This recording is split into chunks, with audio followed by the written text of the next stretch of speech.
think I just, figured something out. What? This sucks. Yeah, this really sucks.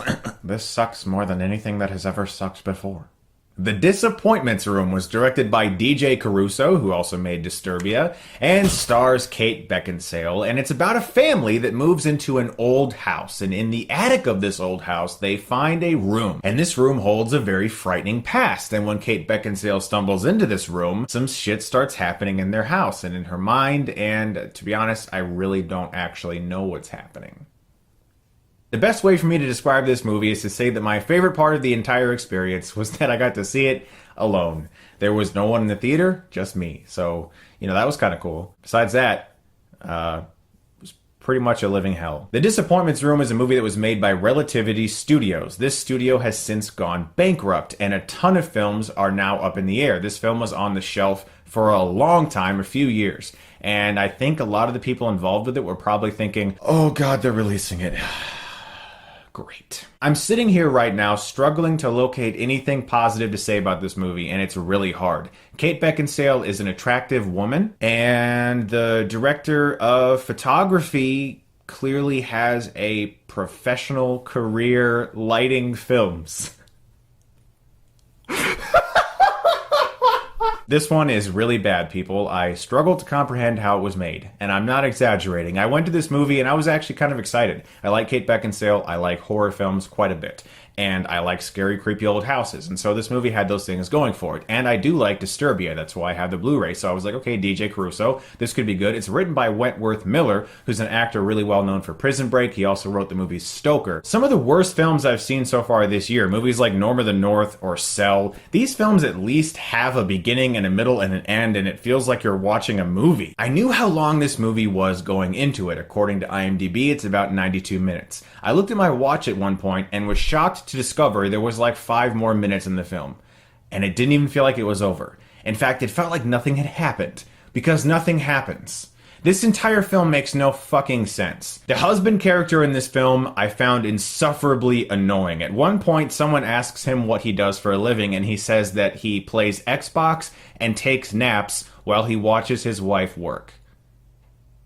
What a stand-up guy. Kate Beckinsale plays an architect in this film, and I guess that's their way of explaining why they're in this really shitty old house that no one would ever want to live in, because she's an architect and I guess she's gonna fix it up. And the film's way of showing her being an architect is kind of like she just stands over blueprints and goes like, No, architect stuff. Write this and do that and measure that, and I'm an architect. It's one of those movie jobs, where it doesn't fit the character, it doesn't feel real, it doesn't feel like it's natural or authentic at all, but the writers needed that to be in the script so that they could get the characters to do the things they want them to do in the movie, and it's atrocious. This entire film honestly feels like an amateur movie, and I know it's not because it's directed by DJ Caruso and it's written by Wentworth Miller. These are not amateur talents. What happened? I told you I'm big on structure. This movie doesn't have it. It's a long series of horror movie cliches that are unforgivably unscary. If I was tired, I could have fallen asleep during this movie and slept like a baby. Nothing frightening happens. It's actually unbelievable this movie got made and is released in theaters. It's not scary. There are no characters in this movie. There's a very poor attempt to weave a tragic backstory into these characters' lives that has nothing to do with the horrific element of the film. Which, spoiler warning, you don't have to see this movie. Just don't see it. Keep your money. You deserve your money. If you have money, you keep it. You put it in your wallet and you don't give it to this film. So I'm going to spoil some shit because it has to happen. It has to. I'm sorry. Kate Beckinsale basically realizes that she's living in a house that has a disappointments room up in the attic. A room where the former tenants many years ago put their deformed child because they were disappointed in this child because she wasn't perfect. This is apparently a real thing in history because parents were barbaric or something. I don't know. None of this is harnessed into anything that is actually frightening in this movie. The horrific elements of this film, the film's title, The Disappointments Room, the entire thing surrounding all the marketing of this movie, this room that we're supposed to be so scared of,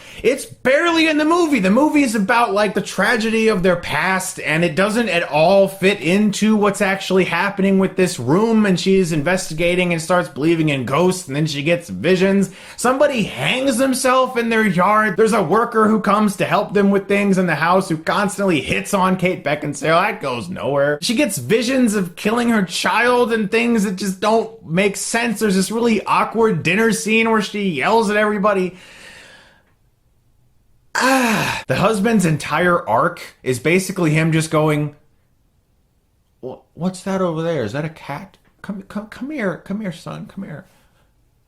Come here, son, come here." There's a point in this movie where they do the horror movie exposition scene. You guys know what I'm talking about. Every single one of these movies has it, where the character visits an expert of some kind in the field of the paranormal who explains to our protagonist what's happening. At that point in the movie, I checked out. I was like, okay, they've given up entirely. But I still, of course, paid attention, and I gotta say, really, honestly, nothing in this film makes sense. There's ghosts in the house, she's had a bad past with trauma, and the husband is upset, and maybe she might commit suicide. And then there's nothing. There's no character arc. There's no character depth of any kind. The characters in the film end in the exact same place they were in the beginning. They go nowhere. The only thing that changes is our knowledge of things that have happened to these characters in the past. The characters themselves go through no evolution of any kind. So the characters are boring. The performances are mediocre at best. The quality of the direction in this movie is basically reduced to the art of framing something that's happening in front of you